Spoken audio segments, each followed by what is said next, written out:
Donc bonsoir, on va faire un exercice qui va surtout parler,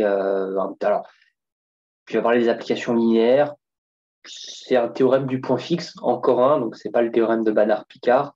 C'est un autre théorème, mais avec des hypothèses beaucoup plus fortes. Enfin, vous allez comprendre, en fait, cet exercice, c'est un résultat particulier d'un théorème qui est beaucoup plus global.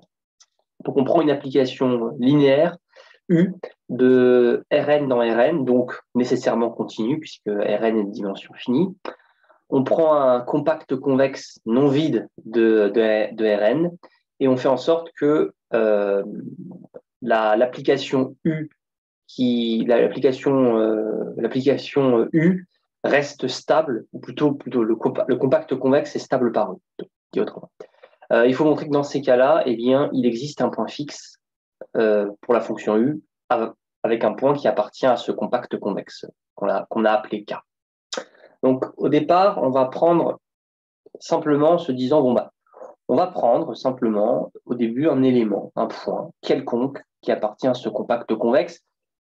Au passage, on va le supposer non vide, puisqu'effectivement, s'il est vide, bon, bah, il n'y a rien à faire. Donc, il est supposé non vide. Donc, on prend un élément de ce compact convexe non vide, et puis on va construire une sorte de suite. Au départ, on va dire, bon, bah, celui-là, il appartient on va l'appeler A, d'accord? Donc ça, on va construire une suite, hein. C'est ça l'idée. On va construire une suite A valeur, bien évidemment, dans ce compact complexe. On va construire une suite YN. Alors, le point, c'est de se dire, bon, il y a quand même pas mal d'hypothèses sur cet espace. Il est compact et il est convexe. Alors, on va d'abord essayer d'utiliser la convexité en se disant, bon, bah, s'il est convexe, il y a un truc qu'on peut faire, c'est par exemple, alors bon, là, on va pas vraiment utiliser ça. Pour l'instant, en tout cas, on va l'utiliser de manière faire ça de manière assez sommaire. Mais d'ailleurs, non, ça va être mieux. On va plutôt prendre, on va plutôt prendre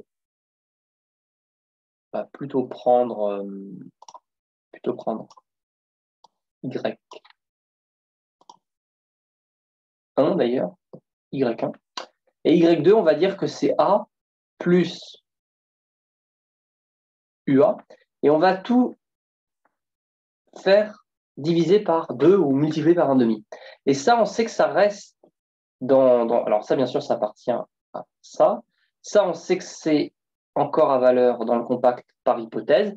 Et donc, vu que cet ensemble, il est convexe, eh ben, A plus ça reste donc 1. On continue, et du coup, ça nous donne en gros ça. Ça nous donne ce résultat-là. Voilà, hop, UN-1. Et on comprend très vite que cette suite, elle est correctement définie et elle est bien à valeur dans K pour la simple et bonne raison que notre espace, il est convexe. Donc ça, c'est très bien. On a construit une suite qui est à valeur dans ce compact convexe. Alors l'idée est un peu farfelue, hein, l'idée n'est pas facile à avoir, mais bon, c'est ça qu'il faut faire, c'est penser à poser cette suite. Bon. Alors après, maintenant, il faut continuer. Bon, alors ce qu'on sait, c'est que en gros, U de YN, c'est égal à quoi? C'est égal à 1 de N. Donc là, encore une fois, bien sûr, on utilise la linéarité de l'application U, hein, puisque U est quand même une application linéaire, donc on peut utiliser ça. On obtient ça, et on va s'amuser. On a donc U de YN moins YN.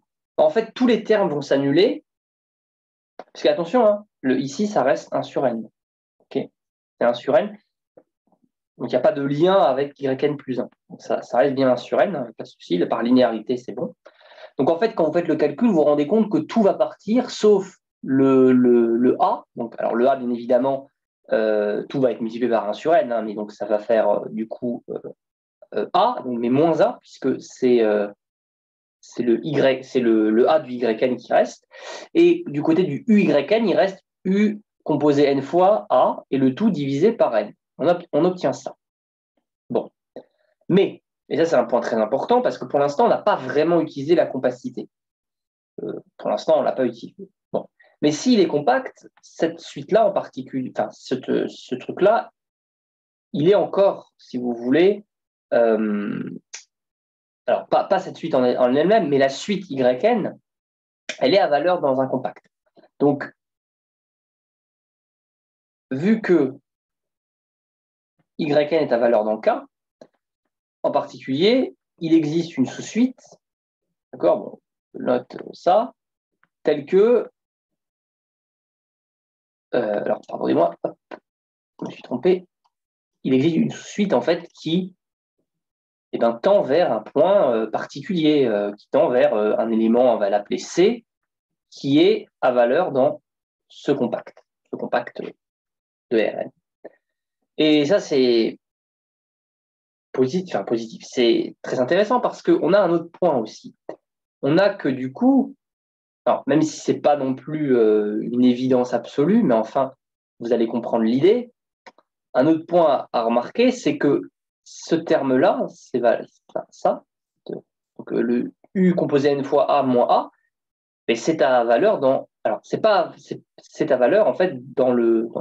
Alors, c'est pas forcément à valeur dans le compact, mais au moins on sait que c'est borné. C'est borné pour la simple et bonne raison que ce truc-là, il appartient à K, ce truc-là appartient à K. Donc en gros, celui-là, il est borné. Il ne peut pas être aussi grand qu'on veut.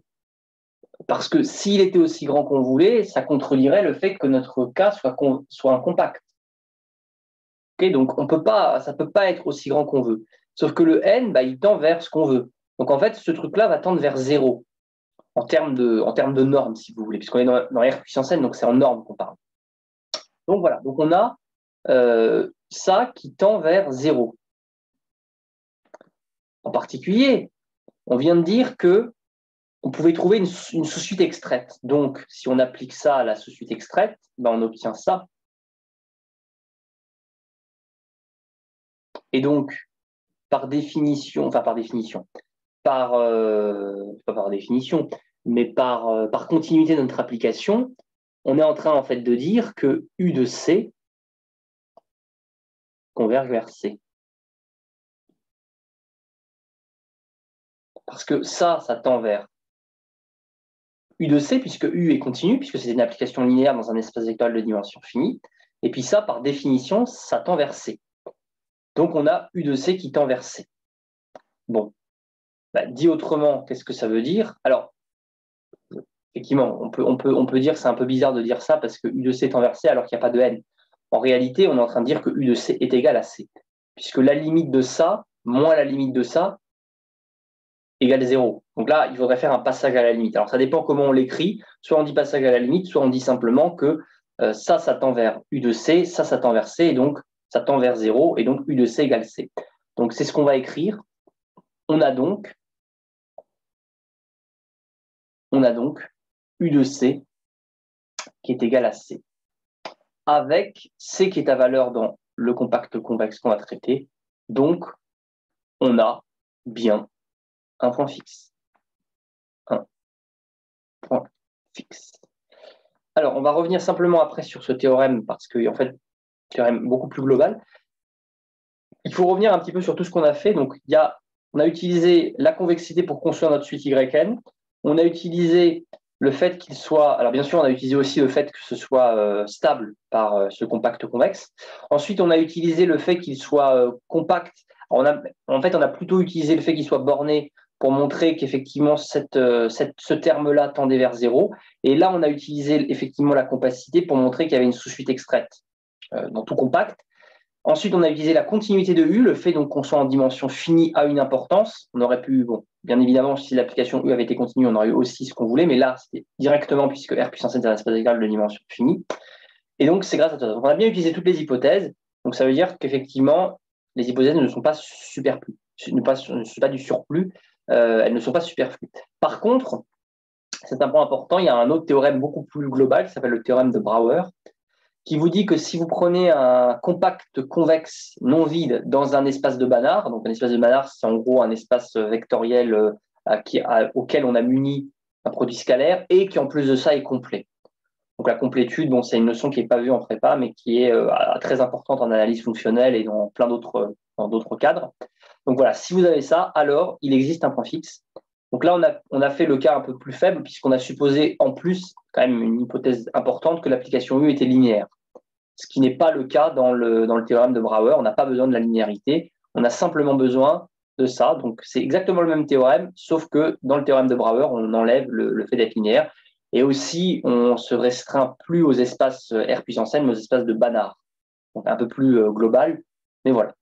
Donc voilà, c'est un exercice qui n'est pas facile parce que l'idée de poser cette suite est un peu bizarre, mais une fois qu'on a l'idée, si on nous donne l'idée, après, c'est des méthodes ou en tout cas des techniques à savoir faire.